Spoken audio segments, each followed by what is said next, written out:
Lorsqu'ils furent arrivés au lieu appelé Crâne, ils l'y crucifièrent ainsi que les malfaiteurs, l'un à droite et l'autre à gauche. Et Jésus disait, « Père, pardonne-leur, ils ne savent pas ce qu'ils font. » Ils sont tous là, il n'en manque aucun. Toute la population est là. Personne n'a abandonné malgré la longue marche. Ils sont même de plus en plus nombreux, ils se bousculent dans une foule qui grossit. Pour elle, c'est le spectacle de l'année et aucun ne veut le manquer. Viens, il est sorti de la ville avec sa croix, laisse ce que tu fais, c'est unique, il faut voir ça. Il ne croit pas si bien dire. Cet événement unique va bouleverser toute l'histoire de l'humanité, il va surtout donner un sens à son histoire. Depuis la première heure, ils ont suivi pas à pas Jésus qu'ils avaient acclamé. « Hosanna au fils de David » avait-il crié en brandissant des palmes. Puis il l'avait trahi. « Qu'il soit crucifié » avait-il crié en brandissant le poing. Ils sont là et ne veulent rien perdre du spectacle. 3 fois. Il est tombé 3 fois. Peut-être aurait-il fait d'autres chutes si ce Simon de Cyrène n'était pas intervenu. Mais de quoi se mêlait-il donc celui-là? Oui, ils sont tous là. Soudain devenu silencieux, autour de la croix posée à terre, c'est alors que les soldats romains l'ont dénudé et allongé avec brutalité sur 2 bouts de bois couverts d'échardes, les 2 bras étendus. Docile, sans résister, sans se défendre, il les a laissés faire. L'un des bourreaux qui s'agite autour de lui plonge la main dans un sac en peau de bête d'où il tire 1 clou, 2 clous, 3 clous, 3 gros clous, 3 beaux clous en fer forgé. De nos jours, on en tirerait un très bon prix chez un antiquaire. Aujourd'hui, plus rien n'a de prix que le prix des choses. On parvient même à vendre des clous pour faire de l'argent. Le profit d'abord. On ira même jusqu'à mettre une petite étiquette pour en tirer un meilleur prix, clous ayant été plantés dans les mains de Dieu.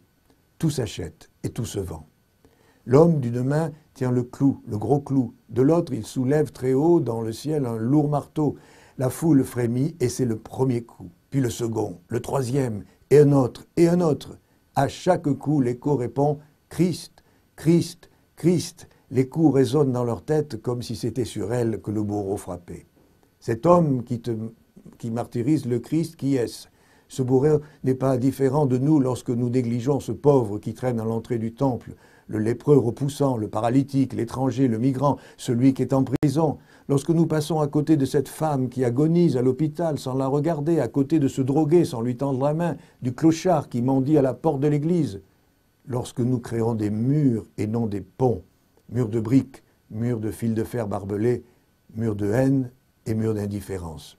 Nous aussi, dans ces moments-là, nous frappons sur les clous des mains du Christ. Insolite cette croix qui se détache à l'horizon. L'amour crucifié, écartelé, déchiré, humilié et planté au sommet de la colline. C'était donc ça le siège de David qu'on lui avait promis, et cela le trône du Messie triomphant. C'est le Christ cloué comme une bête immonde. Pendant un court instant, j'ai vu sur ta croix le pauvre chrétien qui traîne à l'entrée du temple, le lépreux, le paralytique, l'étranger, le migrant, le prisonnier. J'ai vu cette femme agonisante, ce drogué, ce mendiant. C'est le Christ qui souffre du haut de ces bouts de bois mal taillés. C'est lui qui souffre en tout être humain rejeté et méprisé. Insolite cette croix qui se détache à l'horizon, comme celle accrochée sur le mur de nos maisons et que nous ne voyons plus parce que nous sommes trop habitués à la voir. Alors en ce dimanche des Rameaux, pensons à tous ceux qui, comme le Christ, sont victimes de la torture, victimes de meurtres, de chantage, pour ces hommes et ces femmes que l'on traite comme du bétail, pour les enfants arrachés à l'amour de leur mère. Pensons aussi à tous ceux qui sont capables de tels actes, pour tous ceux qui frappent encore sur les clous dans les mains du Christ, pour tous ceux qui construisent des murs de haine et non des ponts d'amour. À bientôt.